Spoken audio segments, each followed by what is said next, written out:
getting to where you want to be in your life and living your life authentically and enjoying where you're at requires a lot of fucking discomfort, a ton. So much discomfort. All right, so who am I and what do I do? I'm Caitlin Thomas. I am the founder of Beyond Boss. We are a Pittsburgh-based women's business membership and marketing agency, and I founded that in 2020, our agency in 22, and then I also am a photographer, and I started that business when I was 17. So I'm turning 37 next week, so 20 years ago. And in our membership, we help women start businesses, operate businesses, people who are early stage, all the way up through scaling businesses that are doing 8 figures a year. So it is a full-time job, and yeah, beyond just the actual, beyond, I love every time I say the word now, it's like a buzzword.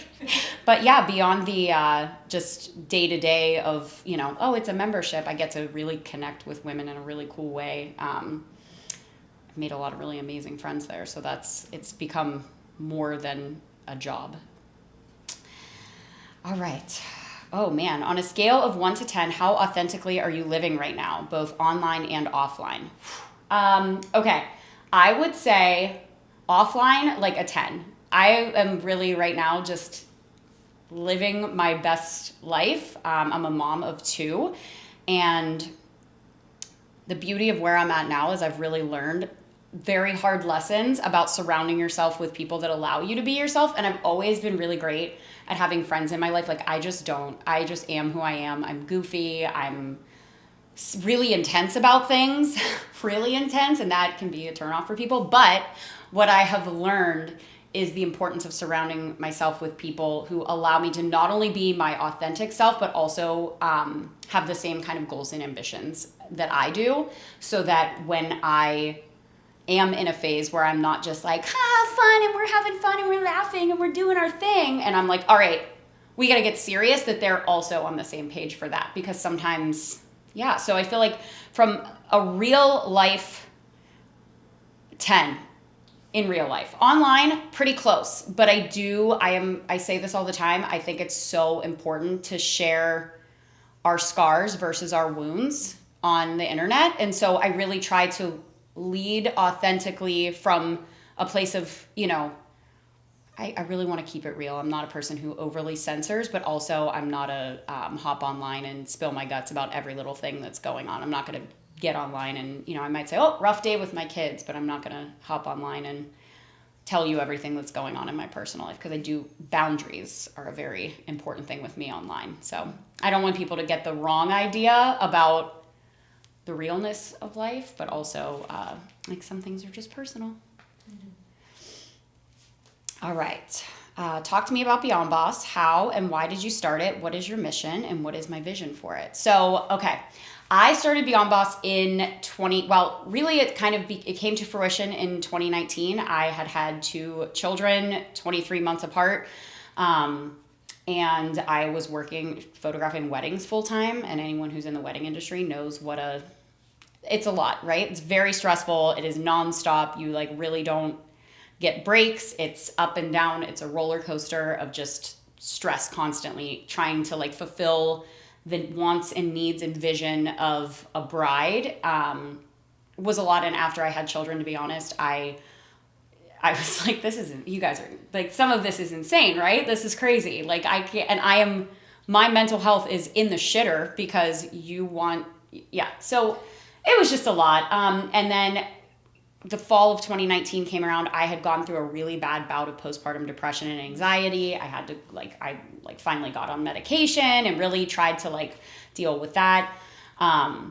And I just needed something for myself. I wanted to connect with other people. Entrepreneurship can be so isolating. And even when you're surrounded by other people, if you are not authentically living that life and talking about the struggles, you really can feel like you are just living in a vacuum. You are on an island and no one sees you. And so I decided to put together this day that would kind of give me a creative outlet. We were going to do photos, branding photos, and a little bit of a workshop thing. And I posted it, and probably similar to this, it kind of blew up. People were like, what is this? This is so cool. I want to be a part of that. And I was like, oh, all right, well, I guess I'll do another event. And so I wanted to tie it in with a nonprofit. We hooked up with the Alexis Joy Foundation that does a bunch of postpartum mental health stuff, because I knew that was a huge part of my story at the time. I had a 1 and 3-year-old. And I decided to plan this big event. We opened it up for tickets and it sold out to 150 women, it was like a full day event. We did photography and workshops and we had this panel. And I remember standing up in like going to walk up, I stood in an audience and all of a sudden I sat down and I was like, oh fuck, I've never spoken in front of people before. Like it didn't occur to me until I was on that stage looking out like, oh my God, what did I do? Oh my God. So it went really well. It was great. We raised a bunch of money for the foundation. Like, people were happy. It was awesome. And we're like, okay, well, I guess this is like my thing. I'm going to do this while still owning a full-time wedding photography business. I'm like, this is, okay, we're going to figure it out. And then so this is February 2020. What happened in March? The world shut down. And my best friend was like, she was involved and she's like, girl, I don't know. I'm like looking at this on TikTok and like, I think this like thing that's happening in like across the world is like, it's bad. Like, I think it's a pandemic. And I was like, yeah, okay. Like I love you, but like, you're fine. And she's like, we need to wash our hands. And I don't know. I think you should start thinking about it. She's like, go on this TikTok app. And I'm like, okay, I'll go look on this TikTok app. And I started following and I'm like, all right, this seems bad. So then they started talking about COVID and what it was going to look like here and blah, blah, blah. And I was like, you know what, I think they're going to shut things down. Why don't we move this online? It's so funny. I like almost never tell this story to people who are not like, haven't been around since the beginning. So I'm like, all right, let's put it online. I like put together a website, got like online workshops, hooked people up with people who like had an audience. We're like, hey, let's teach this. And then literally launched it, and the next day they were like, everybody's locked down, you're not allowed to leave house. So it like blew up. Like we had like all of these workshops were selling. I'm like, what the hell is happening? So I'm like managing that, and at the same time I'm a wedding photographer, and like there were no events happening. So people were canceling their events, they're asking for their money back, where everyone's trying to get those PPP loans. So like for an entrepreneur at the time, it was like crippling from an anxiety standpoint. So we built that out. Obviously things opened up and it kind of evolved. Eventually we had 200 members in the membership, almost 200 monthly members. And we were doing like 4 online classes a month. And then people kind of like went back to life. And I just, it was a lot. So, it has evolved now. We kind of closed down the membership, reopened it up. And our mission now really is to allow women entrepreneurs, business owners, and content creators to just have a space where they can authentically connect with other people doing this while also learning really valuable skills and have money change hands. So we, are really big on referrals. People who get in there and get involved are making friends. That same thing, like how authentically are you living? Well, when you are surrounded by people who you can say, oh, I'm having a fucking horrible day. My client just sent me the nastiest email, and like people are having those conversations versus just, hey guys, what are you posting on Instagram this week, right? Like it's legitimately like, hey, my client just sent me this nasty message about our experience together. How do I handle that? And then they're off, and people in the same industry too, which doesn't often happen, that you can have, hairstylists having a conversation about how they handle things, because owning a business is really hard. So the mission now is to continue that, to grow that, to bring more people into that circle. And we're doing it in a way that is not draining the absolute life out of me, which is huge, because the first time around, it was just a lot. So, we want to see as many people in there as possible. And frankly, like over the last year, I've had so many people in different cities say, hey, can you bring this to my city? I want to do that. So I don't know if that's the vision. That's other people's vision for it. But yeah, it's just a really continuing the mission of connecting women who are doing their own thing. And we have some professionals in there too, which is really cool that they join us, and they're not like, they don't own a business. They're not even creating content. They just love being in this space with women who are just like doing things. Cause it is rare to get into even a virtual room with 100 women who are like, no, I'm actually like actively doing this every single day of my life. It's not like just a pipe dream. I think the vision is just to grow it and see how many people we can truly connect. And eventually, without like going too far down the rabbit hole, is to have kind of an incubator accelerator program for women who are early stage idea phase of a business and want to start it, where we can educate them and hopefully help them with funding. So that's fun for the future. Okay, I talk about women making money. What's my relationship with money like? Woo! Not good, decidedly very bad. How has it evolved over the years? Okay, so that's like a childhood wound, right? Money for me is a childhood thing that like I grew up with an entrepreneur parent who it was always constantly a thing. Like it was always, is there going to be a contract? Is there going to be money? I there was a lot of things that we couldn't do when I was a kid because it was like, oh, what's happening? What's going on? I had a stay-at-home mom. Like it just, was a constant thing. So now I really go back and forth with money. I have really tried to get to a place of like neutrality where it's like it is a neutral concept for me. I love to have it because it gives me the ability to do whatever the hell I want. But for me, it's not I need to make as much money as possible to validate myself anymore, which is where I was when I was younger. Like as an entrepreneur, I started my first business at 17 years old and I was making six figures when I was 20. And I was like, it did not matter how much money I had in the bank. It was a constant source of anxiety. So getting to the point where it is kind of a neutral thing, good month or bad month, I am not letting it be the thing that like defines my success. The goal, and this is a thing you work on in therapy when you've got money relationship issues, but to be able to not have it define my worth or who I am as a person. You're an entrepreneur, there's bad months, and like you have to be okay with that and not let it be like, well, I guess I can't get back up and do this again tomorrow because I had a bad month.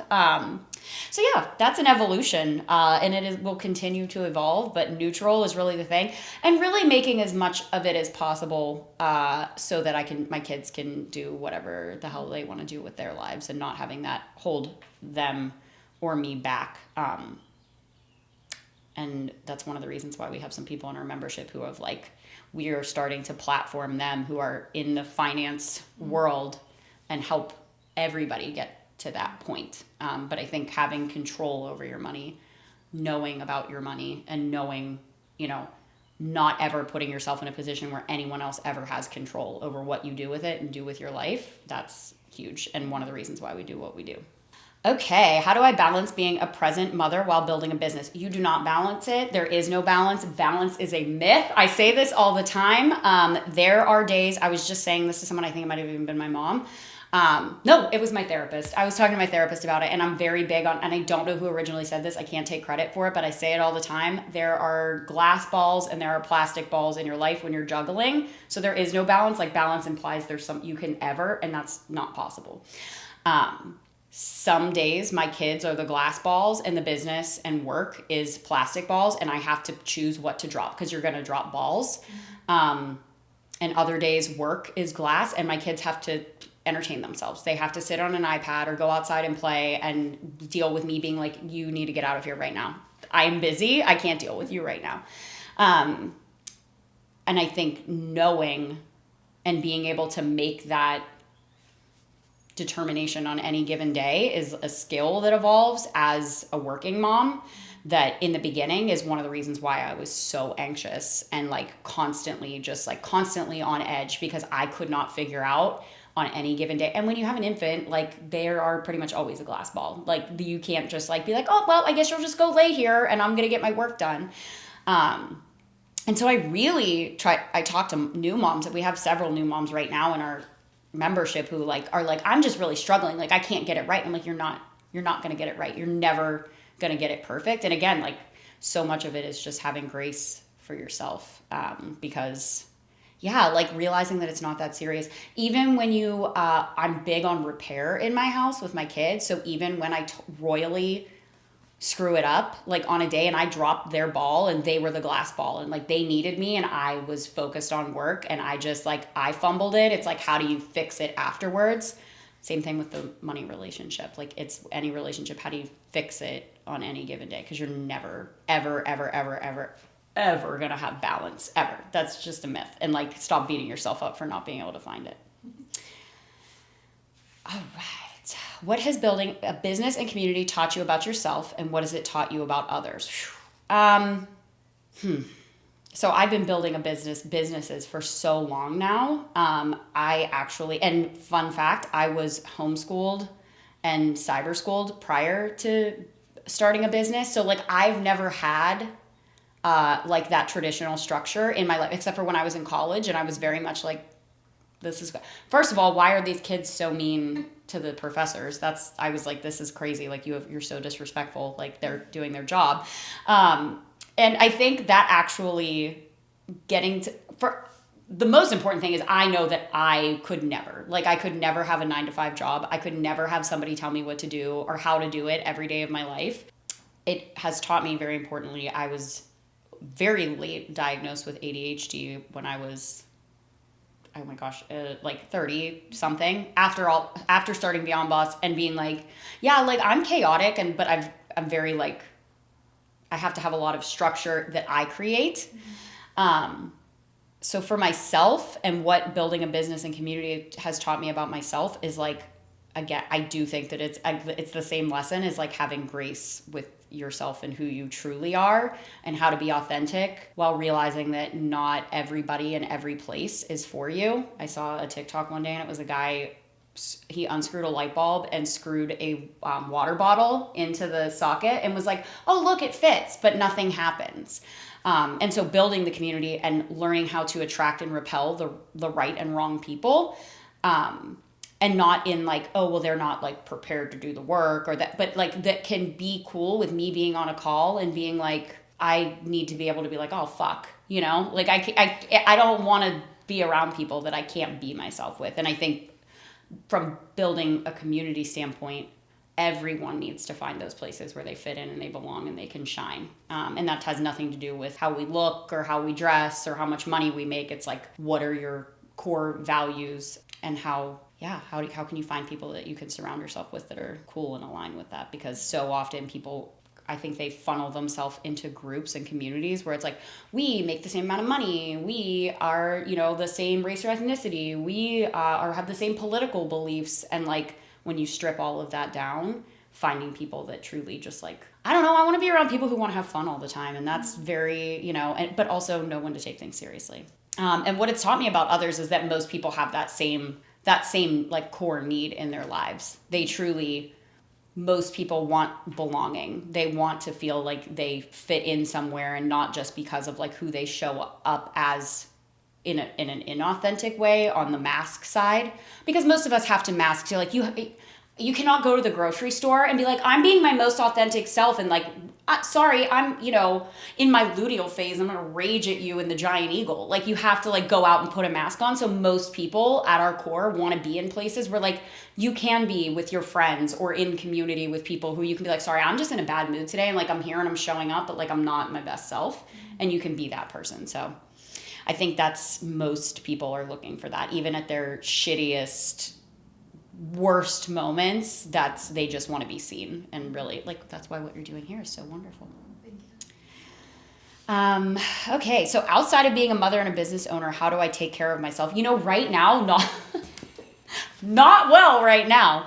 I am big on, you know, I am a big fan of like movement that feels good for you. I like to go to the gym. I like to lift weights. I like to walk. I go to therapy every single week, and that's like a choice. She's not like, oh, you need to be here every week. I like to go talk to someone that I can just word vomit to, that doesn't have like her interest is in me like being my best self, but it's not in like she doesn't have you know.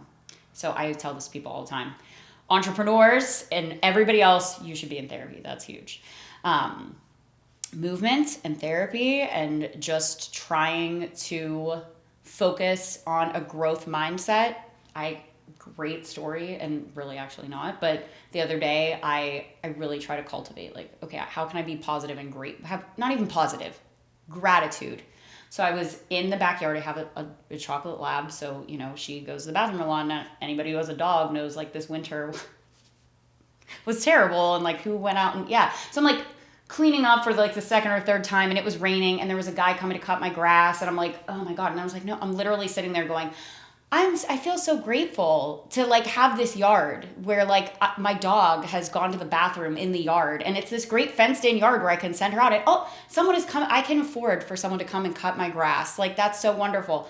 And it actually made it, I wouldn't say like a pleasurable experience, but like not awful. So I think that cultivating the mindset versus just like, okay, I'm going to take a bubble bath and survive. I think a lot of people like will self-care themselves into a corner or meditate themselves into a corner where they like don't stop and look around at what's really going on in their life. And they're like, my nervous system feels calm. But like meanwhile, it's like burning down around them. Although given the state of the world, I think we're all kind of there at this point. I don't really know. We're just have gratitude for what's going right. So yeah, mindset is really the thing.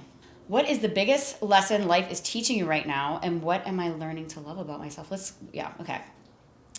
What is the biggest lesson life is teaching me right now? Yeah, I think that probably like that a lot about both holding on to like who I am as a human being and who I am as a person, and also just like how to let some shit go. I am not a person that lets things go very easily, and I like to be like, oh, let go, like you just let go. I am horrible at it. Like I hold on to things. I hold on to business relationships and personal relationships and things that piss me off like that. And that's like me being authentic here. I really like claws into things. So truly, how to hold on to the things that really matter, like, you know, the relationships that I have in my life, the holding space for people that in who they are and who they authentically are, and not, you know, not trying to have control over the things that, and I think it's like that holding on to things is truly like that. It's a control problem. I like to have all of my variables be the way that they are. So yeah, I think letting go, just across the board. Just let it go. It's just let it go. And you know, everyone who's ever loved me in my entire life, that is a common theme that I've heard them say. Just like let it go, let it go. So, yeah. What am I learning to love about myself? I think it is probably just myself in general. I am at a phase of my life where like I was always like, yeah, look, I know myself. I'm like, no, you weren't, girl. And so being right now, I'm just at a phase where like other than my kids and I am in an alone phase romantically, not personally. So I have an incredibly full life. And it took me truly like taking the time to just be with myself to realize how wonderful and full my life is, full of like amazing people, amazing friends who like show up for me in a way that like I didn't even realize people do. But I don't think I could fully realize that until I was truly like sat with myself and learned to love the things about myself that I think that I always kind of was like, oh, well, that's not lovable, or that's hard to love, or that's too much, or that's not enough. And realizing like, no, I'm good with myself. Like I actually really like being by myself. People are like, oh, aren't you like sad that no, I'm actually like so enjoying this so much.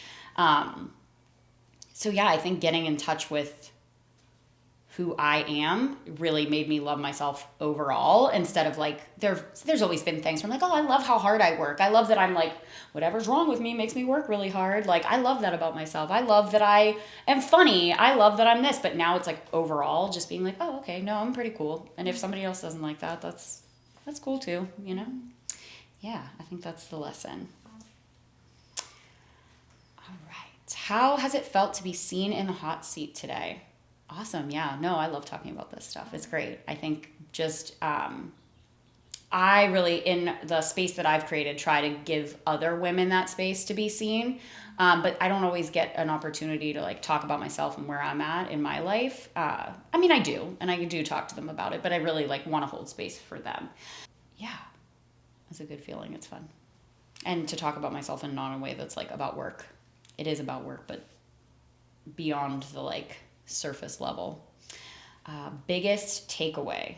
Yeah, no, like I think it's I realized through talking through it, I'm like, oh no, yeah, I mean, I know this, but like, yeah, no, I'm like actually really happy with where I'm at in my life right now, which is so cool. Like for the first time in my life, I don't feel like I'm like trying to like show up in a way that's not really me. Like I have to do this or I have to do that. I just really like, I'm at a place where I'm like, yeah, I am.